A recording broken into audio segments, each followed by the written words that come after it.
اللہ تعالیٰ نے زمانے کی قسم یاد فرمائی ہے، والعصر، قسم ہے زمانے کی۔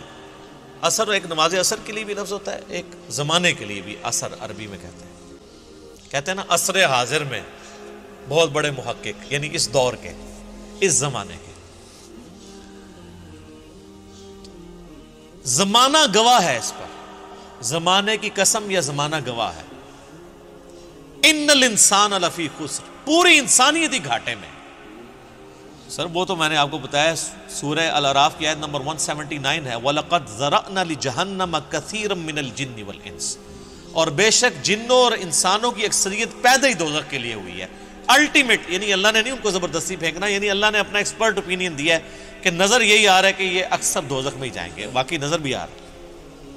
لیکن ساتھ ہی پھر اللہ نے فرمایا ہم نے ان کو آنکھیں دی تھیں، یہ آنکھوں سے عبرت والا دیکھنا نہیں دیکھتے، کان دیے تھے سننا نہیں سنتے، عقل دی تھی، دل دیے تھے، لیکن بات نہیں سمجھتے۔ اولئک کالانعام بل ہم اضل، یہ چوپایوں کی مانند ہے بلکہ اس سے بھی گئے گزرے، جو اپنی کان، آنکھ اور عقل کو استعمال نہیں کرتے۔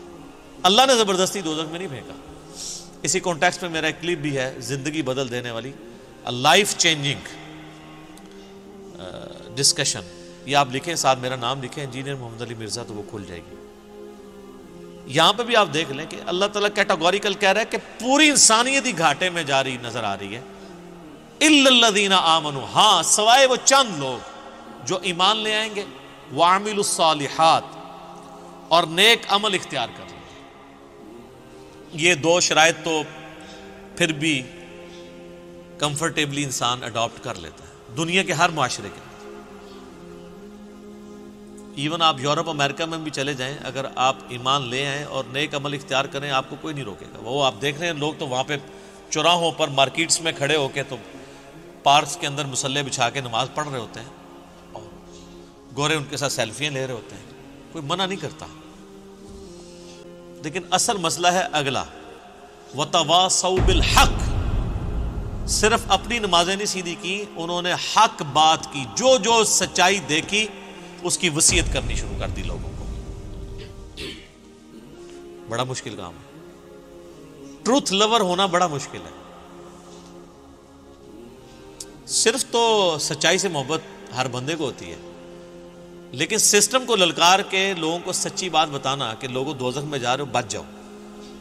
بخاری مسلم میں حدیث ہے، نبی علیہ السلام فرمایا تمہاری مثال پتنگوں کی سی ہے کہ آگ کے اوپر گرتے ہو اور میں تمہارے کمر بند سے پکڑ کے تمہیں دوزخ کی آگ سے بچا رہا ہوں، یعنی میں بتا رہا ہوں کہ ڈر جاؤ، تم نے مرنا ہے، اللہ کے حضور پیش ہونا ہے۔ تو جو سچائی ہے، سب سے بڑی سچائی کیا ہے؟ اللہ کا تعارف۔ اور یہ الحق کا لفظ اللہ نے قرآن کے لیے بھی استعمال کیا سورہ بنی اسرائیل میں، وَبِالْحَقِّ أَنزَلْنَاهُ وَبِالْحَقِّ نَزَلَ، ہم نے اس قرآن کو حق کے ساتھ اتارا اور یہ حق کے ساتھ اترا۔ حق عربی میں کہتے ہیں پرپزفل، با مقصد چیز کو، یعنی یہ قرآن ایک مقصد کے تحت نازل ہوا۔ تو حق بات کی وصیت کرتے رہے، جہاں جہاں انہوں نے سچائی دیکھی، لوگوں کو بتایا کہ یہ ہونا ہے، آخرت کی تیاری کر لو۔ کہیں ظلم کے خلاف کھڑا ہونا پڑا ہے سچائی کے ساتھ تو کھڑے ہوئے، یہ نہیں دیکھا میری تعداد کتنی ہے۔ حسین ابن علی ایک رول ماڈل ہے نا امت کا، سچائی کے لیے کھڑے ہوئے۔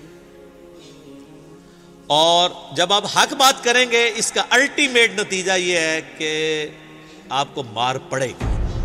وَتَوَاصَوْا بِالصَّبْرِ، تو پھر مار صرف کھانی نہیں ہے، جس طرح حق بات کی تلقین کی ہے، صبر کی بھی لوگوں کو تلقین کرنی ہے، یعنی خود بھی مصیبت جھیلتے ہوئے صبر کرنا ہے، اور اس سے اگلے درجے کی چیز ہے کہ لوگوں کو بھی صبر کی تلقین کرنی ہے۔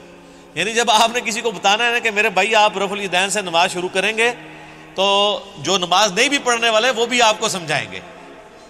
آپ دیکھ لیں، آپ نماز نہ پڑھیں، آپ کو کسی بڑے بزرگ نے نہیں کہنا کہ یار بیٹا تو نماز نہیں پڑھتا، لیکن آپ نماز رفع الیدین سے شروع کر دیں تو جو نماز نہیں بھی پڑھنے والے وہ کہتے ہیں دیکھو انہوں کیا ہو گیا۔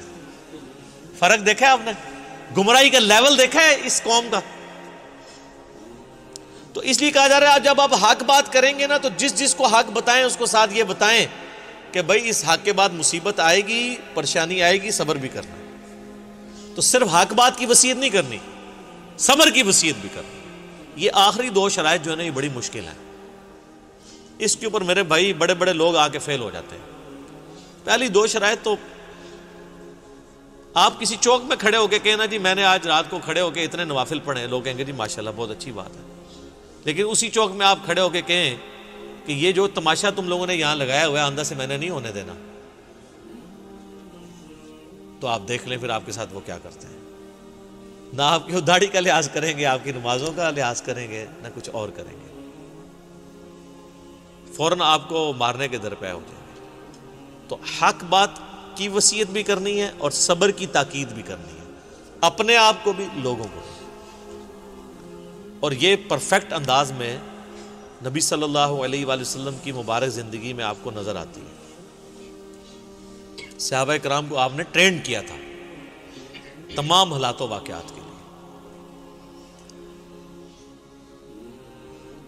باقی سورۃ العصر کے اوپر ڈیٹیل لیکچر اگر کسی نے دیکھنے ہیں نا جی، ڈاکٹر اسرار صاحب نے جو ہے نا وہ ایک ان کی ویڈیو ہے نجات کی راہ کے نام سے، اس پہ سورۃ العصر پہ بڑا ڈیٹیل ان کا لیکچر ہے، وہ آپ ضرور دیکھیں۔